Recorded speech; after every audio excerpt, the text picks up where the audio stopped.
Why did you want to be an astronaut? In reality, I never took the decision to become an astronaut. It just happened. And the way it happened was a coincidence. Obviously, since I was a child, I always was thinking with great interest about flying aircraft or flying in space, but I never thought it was going to be any possible one day. The way for me the opportunity arrived was through the Italian Air Force. In fact, I went to the academy. I became pilot here in the US, Reese Air Force Base, Lubbock, Texas. Now the base is closed. That was the year '89, and then I came back in '95 at Patuxent River for the test pilot school. And at the end of the test pilot school, it is tradition that the school takes a tour at NASA. And I was with them. And I remember coming here with my class, my TPS class, and all my colleagues, American colleagues, were thinking about becoming an astronaut, and I was thinking, bad luck that I am not US. Obviously, in Italy, it's not that easy to have opportunities for astronauts. So differently from the US, where every other year or routinely you have a new class of astronauts, for us it's kind of very rare, unique opportunity. I never thought that that opportunity would have been available to me. Then I went back after my TPS test pilot school. I went back to Italy, and 2 years later, here it is. The Italian Space Agency was looking for 2 astronauts. I applied, and I got selected together with my friend and colleague Paolo Nespoli. I want to take you back to your childhood. Tell me about your hometown and what it was like for you growing up in Italy. I grew up in a very small town, very, very small. The name is Bomarzo. Bomarzo, in its originally, the name meant City of Mars.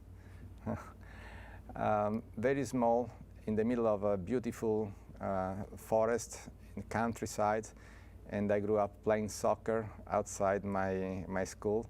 I was very good in defense, and that was and then I loved playing in the woods with my friends, and that has been my childhood. Then when I reached the age of the decision, after my high school, I decided to start to study physics. So I left my small town, and that remains every time in my thoughts. And my parents still live there, and as a coincidence, there is a very in the Italian cities, especially those small cities, there is a tradition. There is one special day that is the festivity of the city. And that special day is the 24th of April. My first space flight I flew in April, exactly around the 24th, so the second. Apparently, I will fly in April also for STS-134, and that obviously keeps me very much linked with my origins. Did you get a chance to see it from space on your previous flights? That is a good question, because my city, my so small that is impossible to clearly identify it. I was able to identify other geographical contour and take a picture in the middle, hoping to get my small village in it. Unfortunately, the clouds didn't succeed, so I will get another try this time. Do you have a feeling that that place and those people there helped make you the person that you are today? I spent 18 years in that little town, and obviously I bring with me many lessons learned from my childhood, playing in the woods, staying in the middle of the nature, and something that I believe I brought with me in space is to assess this very strange sensation in comparing technology with nature, in judging or pondering the future with the past. And obviously, to start from a small village and go for this very special path that got me through the Italian Air Force to become a pilot, and then a test pilot, and then the Italian Space Agency, European Space Agency, an astronaut to fly to the International Space Station, to have an opportunity to see the Earth from space, and then to land, to go back to the small village, to go back to the origin. Obviously, all this is making to feel you a very strong motivation to continue to look for the future, to build the future for myself, for my children, for all of us, but also a very strong feeling and sensation of the importance of who we are and all the little things that are around us, and sometimes we don't properly evaluate. So I will continue to work for the future, bringing and taking with me every time my roots and my origins. The part of your job that you're about to take on, the flying in space part of being an astronaut, is a part that we know can be dangerous. So Roberto, I'm interested to know, what is it that you think that we get, or what do we learn as a result of flying people in space that makes it worth taking that risk? Risk is I link the word risk with probability. There is a probability of something that could go wrong, anything that you do in life.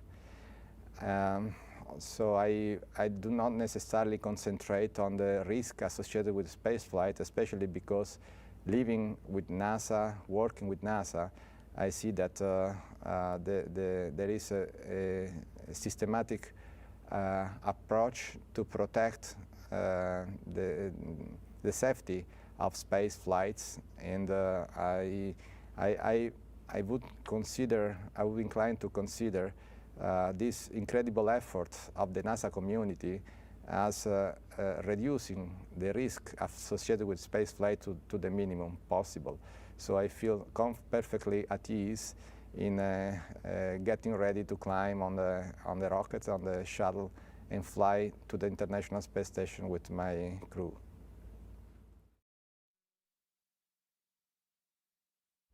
Roberto, you're a member of the shuttle mission STS-134's crew.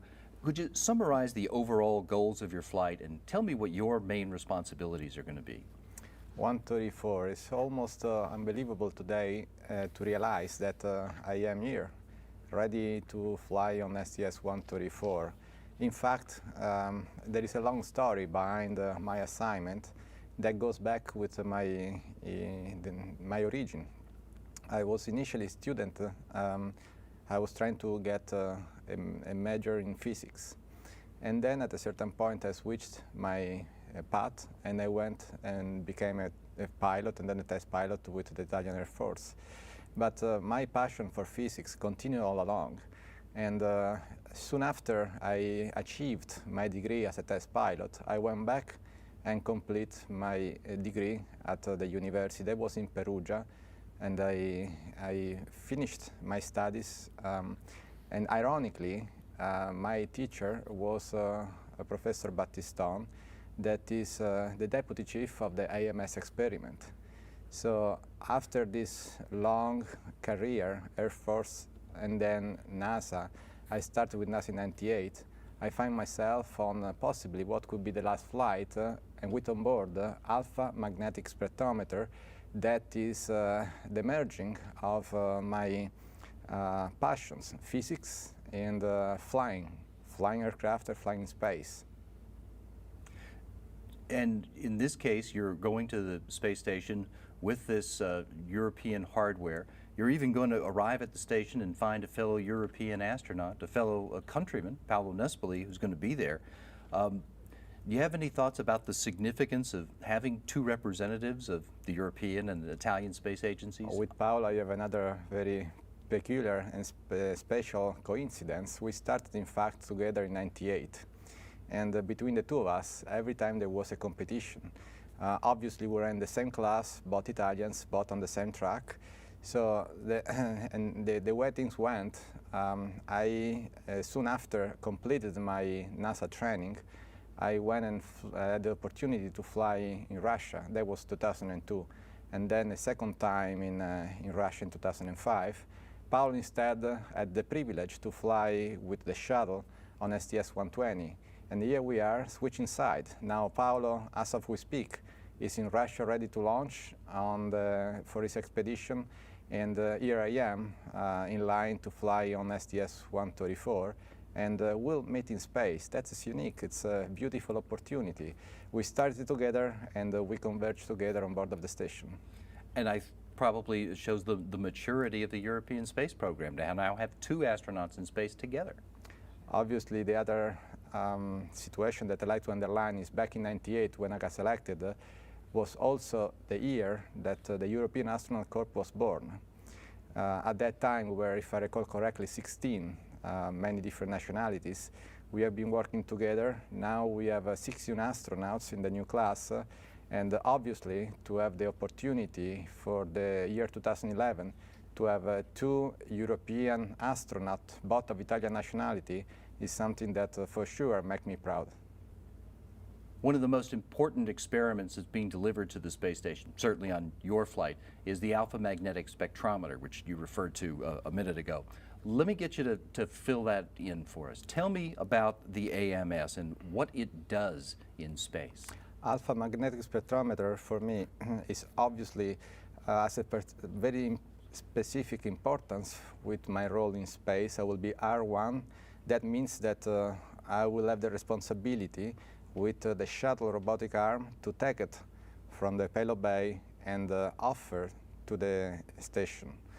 But behind that specific operational task, there is a very long history. I started studying physics. Not only that, my interest was antimatter. Antimatter is something very special. When matter and antimatter meet with each other, they null each other and they create a huge amount of energy. One of the most deep secret of the universe is why in our universe we see matter and not antimatter. With this in mind, I started about 25 years ago to study physics, to think about space, to think about the universe. And the specific of the search of the antimatter was one of my main and deep interests. It may appear as a very strange coincidence that today I will be the one to take this unique piece of hardware, take it from the bay of the shuttle and give it to install on the station. And throughout my studies, despite my Air Force career got me more than once off track from studying physics, I always have remained with this deep interest for the mystery of the universe. Something else that I like to underline is this unique piece of device that is AMS, alpha magnetic spectrometer. It is something that we don't know exactly what will give it to us. In fact, he has flown already once, back in, if I am not mistaken, back in 1998. And in that case, we could not find any trace of antimatter. So the question remains whether we'll be able to find something this second time around, keeping the experiment for years in space, because when the first time AMS flew, it was only for the duration of the shuttle space flight. It was only for about 2 weeks. Now we'll have more time and we'll be able to find trace of antimatter. And if not, maybe we'll be able to unfold another secret of the universe that currently our scientists are facing, what they call dark matter or dark energy. In simple words, apparently our universe is not the way it looks. if we do calculations of motions of a galaxy, there must be something else, some other huge mass or huge source of energy that we do not see neither with our eyes nor with our instruments. If that will be true, maybe AMS will be able to detect some of direct or indirect effect of the presence of such energy and such a mass.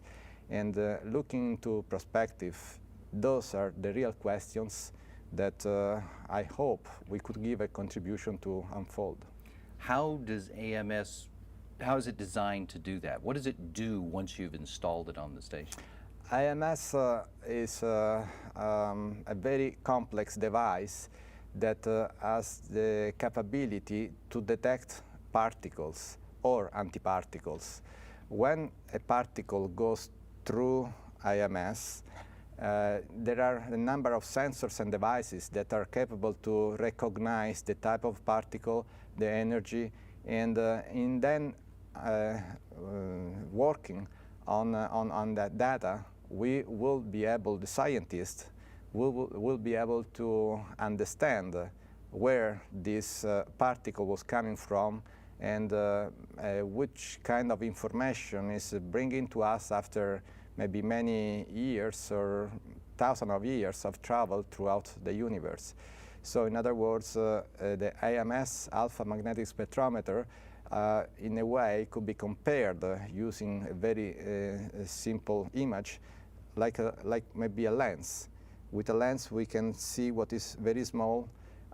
In a way, AMS is also a sort of lens that is capable to give an identity, a name, an history, an interpretation to those small particles that are bombarding our planet from many distant places of the universe. Can you characterize for the non-physicists among us, what is the significance of what it may find in searching for dark matter and antimatter? The significance is to start to have a little bit more awareness of who we are.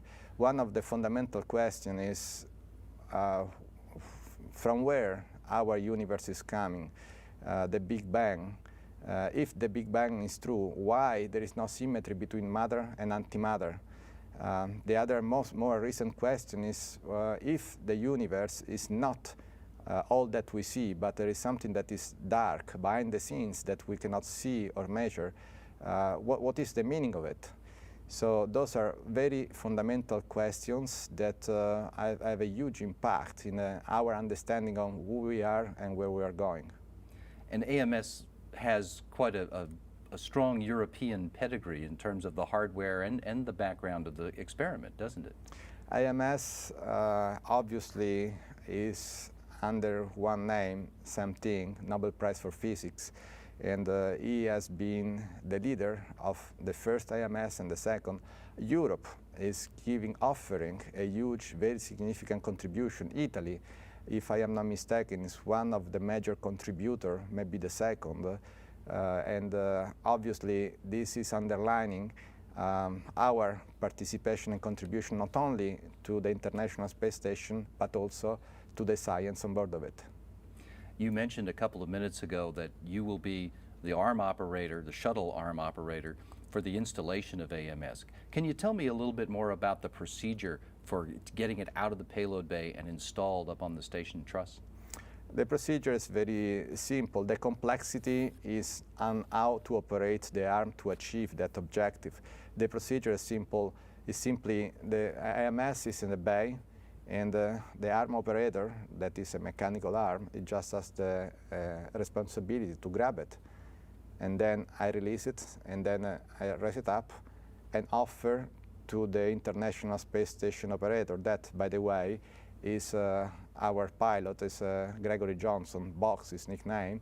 He will be on the station side, he will be operating the station arm, so he will be some kind of shake hands in space, and I will be offering AMS, he will be taking it and installing on the truss of the International Space Station. It's another symbolic but very, very much significant picture, image that is underlining a cooperation in space. During this mission and your crew's time on the International Space Station, there'll be some spacewalks going on, there'll be cargo that'll be moving back and forth, a standard sort of mission profile that's laid out to keep the International Space Station going on behalf of the international partners.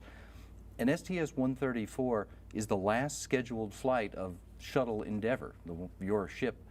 What are your thoughts about this space shuttle's place in the history of human spaceflight and how the work of the shuttle program is going to be remembered? You mentioned EVA. I will not be involved in EVA, and that's a motivation for me to start maybe considering something else for my future.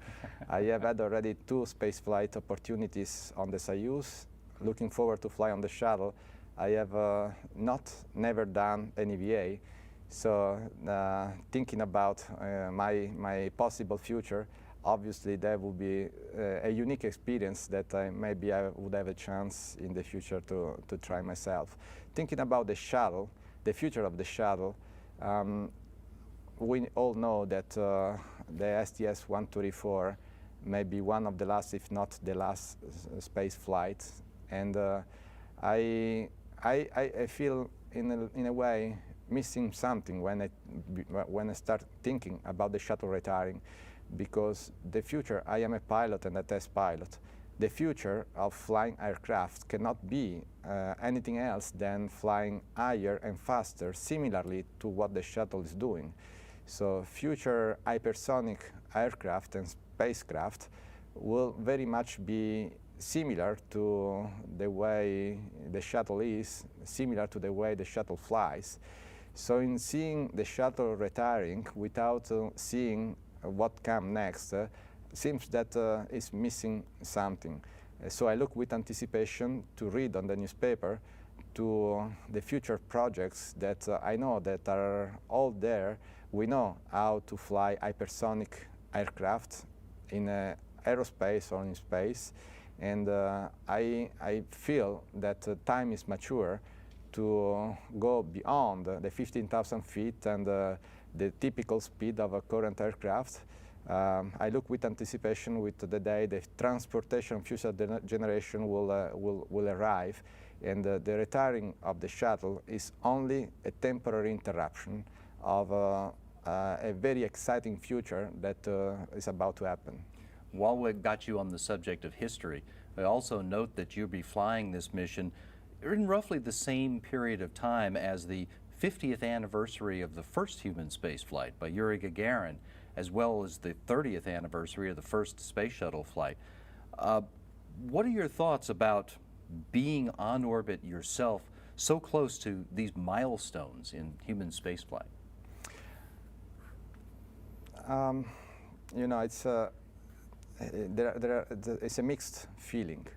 If you think about you are in space on such important anniversary, in a way you have a sensation that time goes by very, very, very quickly. On the other side, you look at the future with excitement, because 50 years is nothing. And therefore, if we try to judge how huge are the progresses that we have done in the last 50 years, and you project yourself to the next 50 years. I have 3 kids, and obviously I continue to try to motivate them to be involved in technology and space, because that's my future, their future, the future of humanity. Let me ask you about that 50 years in the future then. If we've come this far in the past 50 years, where do you think we will be 50 years from now? My personal bet is on aerospace, as I was saying. I would be inclined to consider the next technological breakthrough to allow for engine capability and flying capability for machines to become hypersonic vehicles, so to reduce time to go from one place to the other of Earth, increase options for commercial initiatives, back and forth from the low Earth orbit, something that we are already witnessing.